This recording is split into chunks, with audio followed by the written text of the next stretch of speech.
kakeknya Pak Anies Baswedan itu adalah pahlawan nasional yang menghubungkan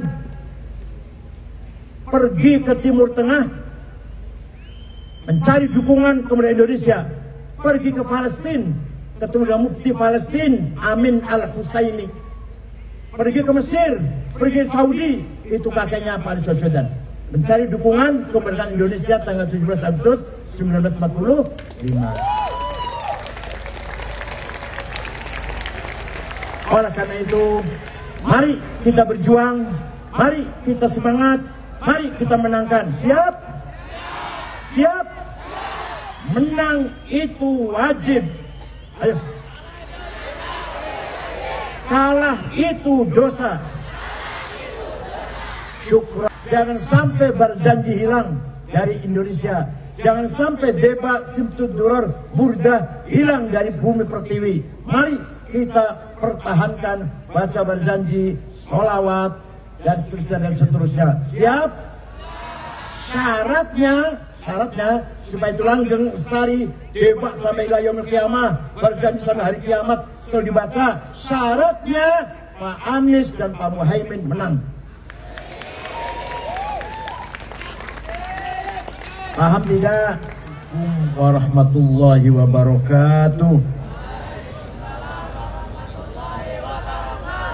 Bismillah, alhamdulillah, wassalatu wassalamu ala sayyidina wa maulana wa syafi'ina wa habibina Muhammad Rasulillah wa ala alihi wa sahbihi wa man tabi'a sunnatahu wa jama'atah min yaumina hadha ila yaumil ba'thi wan nahdah.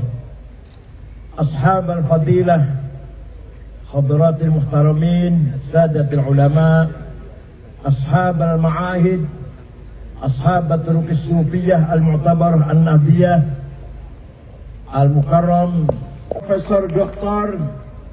As-Sayyid Anies Baswedan, cucu pahlawan nasional Abdurrahman Baswedan, asli Kuningan Cirebon. Kalau saya Cirebon, beliau Kuningan Cirebon. Al-Mukarram yang saya banggakan, pahlawan santri, mantan tetangga saya. Yang saya hormati Dr. Gus Abdul Muhaimin Iskandar, insya Allah Wakil Presiden tahun 2004-2029. Sadati wa sayyidati anisati ashabi wa zumalai abnai wa banati ayyuhal hudur.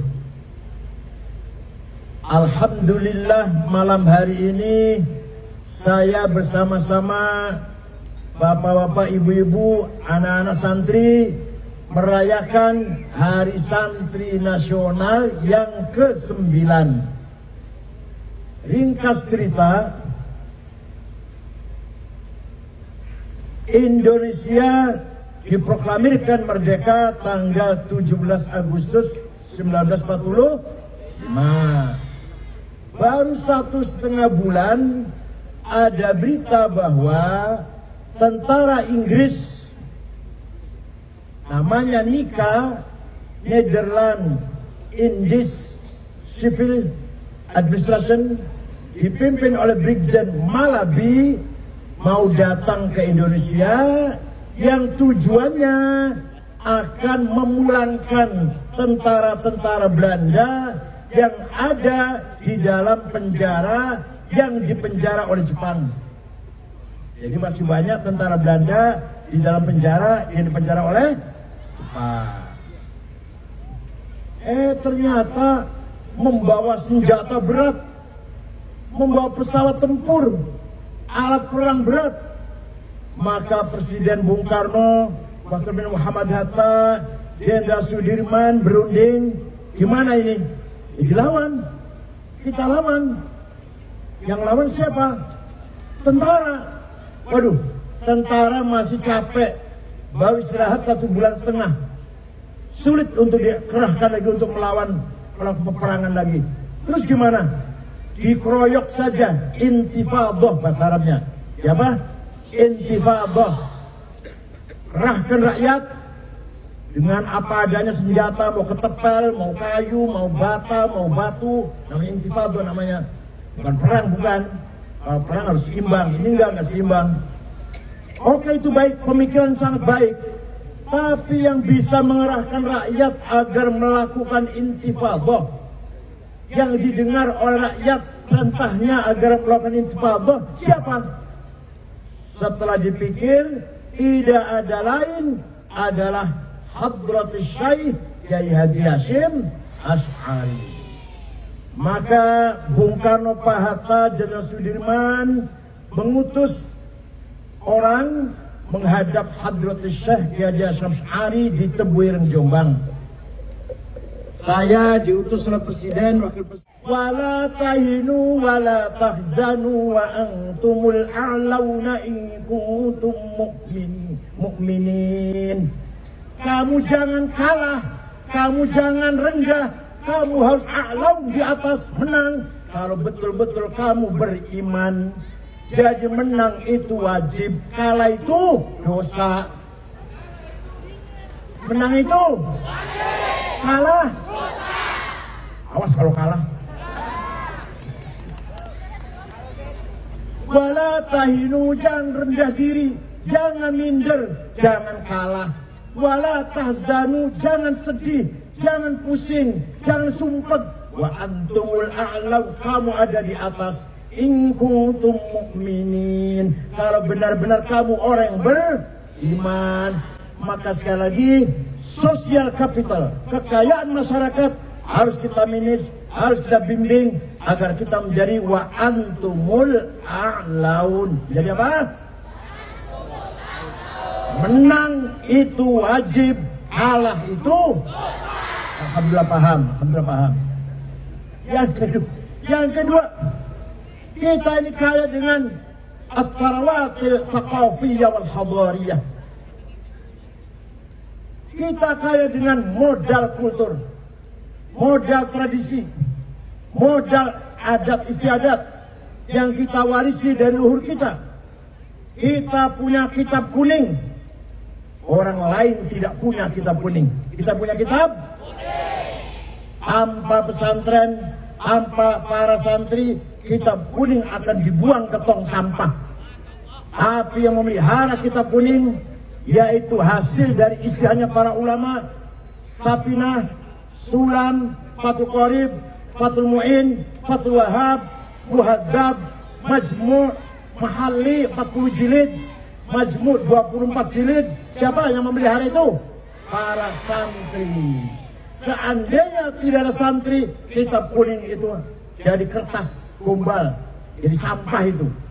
Oleh karena itu, alhamdulillah kita kaya dengan thaqafah dan hadarah. Belum lagi ditambah dengan tradisi kita, Maulid Nabi, semarak di setiap desa. Berkat ada santri. Kalau nggak ada santri, Maulid Nabi dianggap bid'ah. Isra Mi'raj, semarak. Malam Jumat baca berjanji, akekah baca berjanji, rumah bagus, rumah jadi baca berjanji, apalagi naik pangkat baca, anak yang lulus baca. Ya Allah, tiap malam Jumat, insya Allah yang biasa yang selalu baca berjanji, insya Allah min ahli syafaati Rasulullah sallallahu alaihi wasallam. Kita punya tradisi Isra Mi'raj, kita punya tradisi halal bihalal, kita punya tradisi mengadakan nuzul Quran, kita punya tradisi yang lain dengan membaca salawat, berjanji, deba, simtud durar burda. Insya Allah kita akan mendapatkan syafaat Rasulullah sallallahu alaihi wasallam. Ini perlu dipertahankan. Siap? Jangan sampai berjanji hilang dari Indonesia. Jangan sampai deba, simtud durar, burda hilang dari bumi pertiwi. Mari kita pertahankan baca berjanji, sholawat, dan seterusnya. Siap? Syaratnya supaya itu langgeng, lestari, deba sampai ila yaumil qiyamah, berjanji sampai hari kiamat selalu dibaca. Syaratnya Pak Anies dan Pak Muhaimin menang. Paham tidak? Maka Fathul Mu'in dibaca, Fathul Qorib dibaca di pesantren, Jam'ul Jawami' dibaca, Tafsir Jalalain, Tafsir Ibnu Katsir dibaca, Alfiyat Ibnu Malik dibaca. Kalau presidennya Pak Barzanji dibaca di masyarakat, tahlilan, haul, tawassul, ziarah kubur, manakib akan langgeng ila yaumil qiyamah kalau presidennya paham boten. Hal tafhamuna kalami. Mudah-mudahan paham semuanya. Jadi ya. Nah, yang ketiga, at-tarawatu syiariyah. Kita kaya dengan kapital simbolik. Kita kaya itu. Santri itu punya simbol. Pakai sarung, pakai kopiah. Kadang-kadang nggak pakai celana dalam, kadang-kadang. Nah, kalau saya pakai.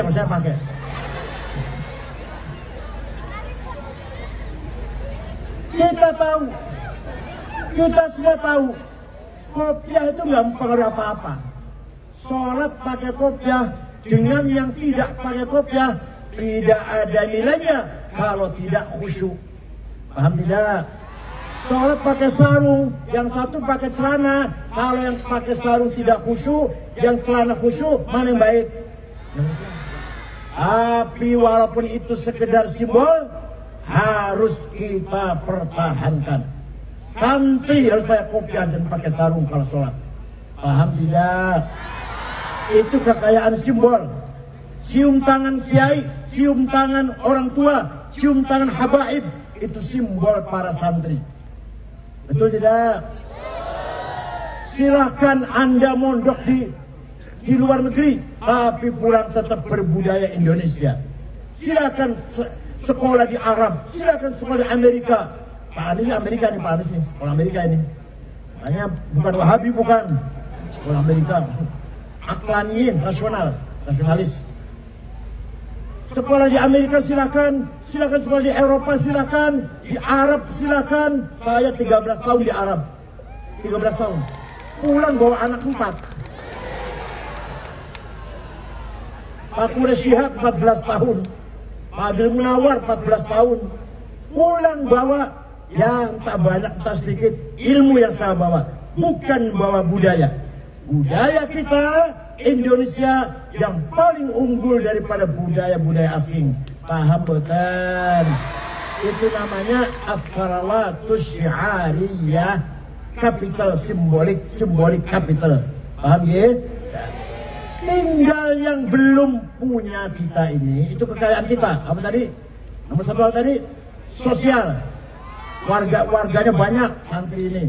Yang kedua, thaqafah dan hadarah. Punya kitab kuning, punya ilmu yang dilahirkan dan diwariskan dari para ulama. Yang ketiga, kita punya simbol.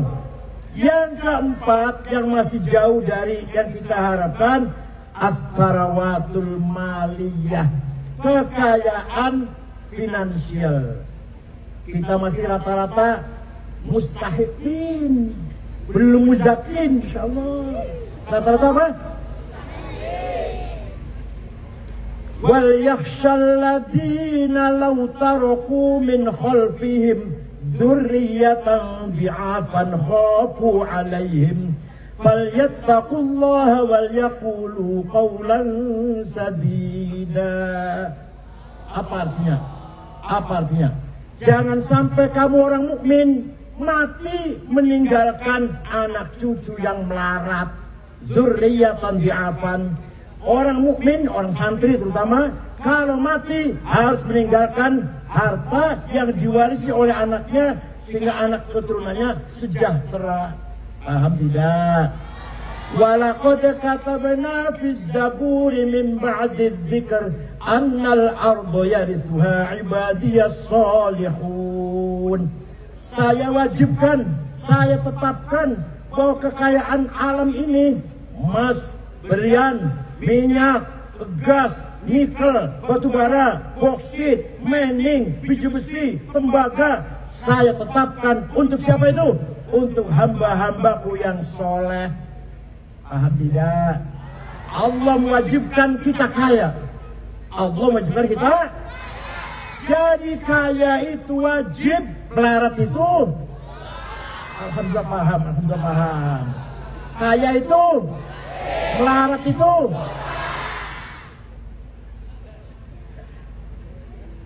Yang terakhir yang harus kita perjuangkan, as-sarawatus siyasiyah, modal politik. Modal dulu yang membangun Nusantara ini para aulia. Yang jadi raja di Cirebon, Sunan Gunung Jati. Yang jadi raja di Surabaya, Sunan Ampel. Yang jadi raja di Kudus, Sunan Kudus. Yang jadi raja di Banten, Maulana Hasanuddin. Paham? Dulu para wali pegang politik. Kenapa kita sekarang di pinggiran cukup jadi penonton? Mau nggak itu? Oleh karena itu politik pun harus kita rebut. Ada yang ngomong kiai-kiai jangan berpolitik, salah besar. Mbah Hashim berpolitik, Kiai Satori Arjanangun, Kiai Abbas berpolitik, Kiai Wahid Hashim, Kiai Wahab berpolitik. Bahkan Kiai Wahid Hashim, bapaknya Gus Dur, salah satu tim 9 panitia persiapan kemerdekaan Indonesia. Tim 9 inti yang menyiapkan kemerdekaan Indonesia. Ketuanya Insinyur Soekarno, sekretarisnya Haji Muhammad Hatta, anggotanya Haji Agus Salim, Kahar Muzakir, Wahid Hashim, bapaknya Gus Dur. Paham tidak? Abi Kusno, Laimena, Maramis, yang non-muslim 2 non-muslim, yang lainnya muslim semua. Jadi Kiai Wahid Hashim, bapaknya Gus Dur, ulama yang berpolitik dan melahirkan, ikut serta melahirkan negara Republik Indonesia. Jangan dikira tanggal 10 November jatuh perjuangan hanya itu ya, tidak. Perjuangan para kiai melawan penjajah jauh sebelum 10 November 45. Kiai Zainal Mustafa dari Tasikmalaya dipenggal kepalanya oleh Jepang di Ancol karena tidak mau setor beras, tidak mau setor padi, melarang masyarakat Tasikmalaya setor padi, dipenggal di Ancol oleh Jepang sebelum merdeka. Kiai Ilyas, pangkatnya kapten, Kiai Ilyas dari Lumajang diberondong oleh Jepang sebelum merdeka. Jadi perjuangan kiai bukan hanya Resolja tahun 45, bukan. Jauh sebelum itu para kiai, para santri sudah berjuang dan berkorban banyak. Ribuan kiai wafat, gugur syahid sebelum tahun 45. Paham tidak? Jadi jangan dianggap kalau jadi kiai itu perjuangnya hanya 22 Oktober 45. Enggak, sebelum itu kiai-kiai sudah berjuang. Sedikit saya menceritakan lahirnya Hari Santri. Presiden Jokowi ketika kampanye pertama, dalam kampanye mengatakan demikian, kalau saya nanti menang jadi presiden, akan ada Hari Santri. Nah, menang. Pak Jokowi menang kan? Pak Jokowi akan menetapkan Hari Santri tanggal 1 Muharram. Saya matur, yang terhormat Bapak Presiden, nyuwun sewu, nyuwun pangapunten kula matur. Kalau tanggal 1 Muharram tidak layak jadi Hari Santri, karena itu awal tahun Hijriah milik umat Islam sedunia. Jadi tanggal berapa? 22 Oktober, di mana peranan santri sangat menentukan ketika itu. Dengan Rasul Hashim Asy'ari, Pak Jokowi perintah Menteri Agama Pak Lukman Saifuddin agar mengadakan diskusi di Hotel Salak Bogor. Narasumbernya Profesor Azzumardi Azra, Dr. Abdullah Syarwani, saya sendiri, dan Direktur Pesantren Al-Idrus. Semua ormas diundang. Keputusannya hasil FGD itu jam 9 malam, semua ormas Islam termasuk sahabat saya Bapak Hidayat Nur Wahid, pimpinan PKS, setuju tanggal 2 Oktober jadi hari santri. Seperti itu. Alhamdulillah, Menteri Agama lapor ke Presiden, semua ormas Islam sudah setuju. Saya dari luar atas nama Nahdlatul Ulama, Pak Muhaimin dari parlemen juga mengusulkan tanggal 20 Oktober. Jadi bukan hanya Pak Muhaimin, saya juga itu. Bukan hanya Pak Muhaimin apa? Saya itu yang saya dan Pak Muhaimin lah berdua lah. Saya dari NU, Pak Muhaimin dari PKB. Alhamdulillah, kepres keluar. Gilalah, gilalah. Nomor kepresnya itu 22. Tanggalnya tanggal Hijriah 9 Muharram. Coba bintang 9 nomor 22 pas barisan tanggal 22. Kersane Gusti. Oleh karena itu kita bangga, kita harus merayakan setiap tahun Hari Santri agar kita menyemangati para pahlawan, para ulama, para kiai, para santri terdahulu yang telah banyak berjuang untuk merebut kemerdekaan Indonesia. Dulu waktu pertama kali merdeka, tentara itu yang dipimpin oleh ulama ada 20 batalion. Dikira kiai nggak tentara apa? Dulu kiai di depan perang. Kiai Munasir Ali, bapaknya Pak Rozi Munir, di komandan. Kiai Yusuf Hashim dari Tebu Ireng, Brigjen Mukhlas, Abdul Manan, Kiai Sulam Samsun, itu semua kiai-kiai komandan batalion. Ada 20 ketika berjuang melawan Belanda, melawan Jepang, yang dipimpin oleh kiai ada 20 batalion tentara. Tapi kiai, ya maklum kiai ya, setelah merdeka kebanyakan gak terus karir di tentara, kembali ke pesantren jadi kiai. Yang lanjut ada, yang lanjut Brigjen Abdul Manan, Brigjen Sulam Samsun, siapa lagi? Ada lagi Brigjen Mukhlas, yang terus. Yang kiai yang lain meletakkan senjata, kembali memimpin pesantren. Oleh karena itu banyak sekali jenderal yang bukan kiai, karena kiainya nggak terus hari tentaranya, kembali memimpin pesantren. Sekarang sudah saatnya kita sadar, kita harus dengan semangat himmah yang luar biasa. Apa? Himmah apa? Muhammadun qaimun lillahi dhu himami, Muhammadun sadiqul aqwali wal kalimi. Nabi Muhammad orang yang himmahnya besar, gak mau kalah, gak mau kalah. Suatu ketika Nabi Muhammad dinasihati pamannya Abu Talib, Muhammad, leren disi dakwahnya, berhenti dulu dakwahnya, kamu itu akan diancam, akan dibunuh oleh Abu Jahal CS. Coba kalau kamu gimana kalau kamu? Kalau kamu dikandani, dinasihatin, leren disi, berjuangnya leren disi, akan dibunuh kamu itu, langsung leren ya? Ya, mudah. Alhamdulillah Nabi Muhammad bukan kamu, alhamdulillah. Nabi jawabnya, wallahi ya ammi, law wada'u syamsa fi yamini wal qamara fi yasari ala an atruka hadzal amr ma taraktu hatta ahlika duna. Apa artinya? Demi Allah wahai paman, seandainya Abu Jahal CS meletakkan matahari tangan kananku, bulan di tangan kiriku, agar aku berhenti dakwah, saya tidak akan berhenti sampai menang. Coba. Islam harus menang. Itu namanya apa namanya? Himmah. Apa namanya? Para sahabat juga himmahnya besar. Wali Songo himmahnya besar. Kiai Hasyim Asy'ari himmahnya besar. Apa kata Kiai Hasyim? NU harus besar. Besar belum NU sekarang? Besar. Di Indonesia ada NU. Di daerah yang minoritas Muslim pun ada NU. Itu berkat himmahnya Kiai Haji Hasyim Asy'ari. Alhamdulillah, kita harus bangga menjadi pengikut beliau-beliau, ulama ilmu mukhlisin, ulama ahli ibadah ikhlas, mempersembahkan amalnya lillahi ta'ala walil waton. Maka Kiai Hasyim Asy'ari, Kiai Wahab, dan Kiai yang lain, mujahid muslim dan pejuang nasional, pejuang nasionalis. Jadi Kiai Hasyim itu pejuang nasionalis dan pejuang Islam. Dua-duanya, pejuang Islam dan pejuang tanah air. Beda dengan Timur Tengah.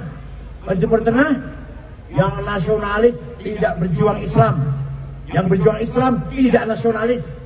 Yang berjuang Islam Said Qutb, Muhammad Qutb, Al-Ashmawi, Zaki Muhandis, Hasan Hudaybi, Umar Tilinsani berjuang Islam, bukan nasionalis. Yang nasionalis tidak berjuang Islam Saddam Hussein, Hafid Assad, Hasan Bakar, Jamal Nasir, Sa'ad Zaglul, Muammar Gaddafi, Abu Ghaibah, Ja'far Numeri, dan lain-lain. Itu orang berjuang nasionalis, tapi dengan semangat nasionalis mengusir penjajah, tapi tidak berjuang untuk Islam. Di kita kiai pejuang agama dan pejuang Mahrus Lirboyo, Ali Maksum Kerapiak Jogja, dan kiai-kiai yang lain, Kiai Abbas Buntet apalagi, dan kiai-kiai yang lain, termasuk kakeknya Pak Anies Baswedan. Itu adalah pahlawan nasional yang menghubungkan pergi ke Timur Tengah mencari dukungan kepada Indonesia, pergi ke Palestina ketemu dengan Mufti Palestina Amin Al-Husaini, pergi ke Mesir, pergi ke Saudi. Itu kakeknya Pak Anies Baswedan mencari dukungan kemerdekaan Indonesia tanggal 17 Agustus 1945. Oleh karena itu, mari kita berjuang, mari kita semangat, mari kita menangkan. Siap? Siap? Menang itu wajib. Ayo. Kalah itu dosa. Syukran wa dumtum fil khair barakatuh wan najah wallahul muwaffiq lit thoriq. Wassalamualaikum warahmatullahi wabarakatuh.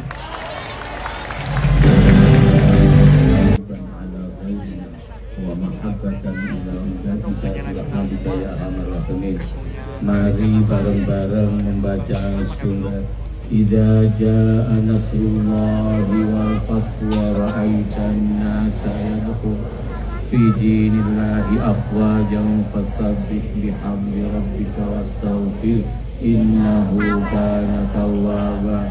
Bismillahirrahmanirrahim. Idza jaa nasrullahi wal fathu wa ra'aitan fasabbih bihamdi rabbika wastaghfir innahu kana tawwaba. Allahumma salli wa sallim wa barik ala sayyidina Muhammad salatan wa salaman tulqi biha mahabbat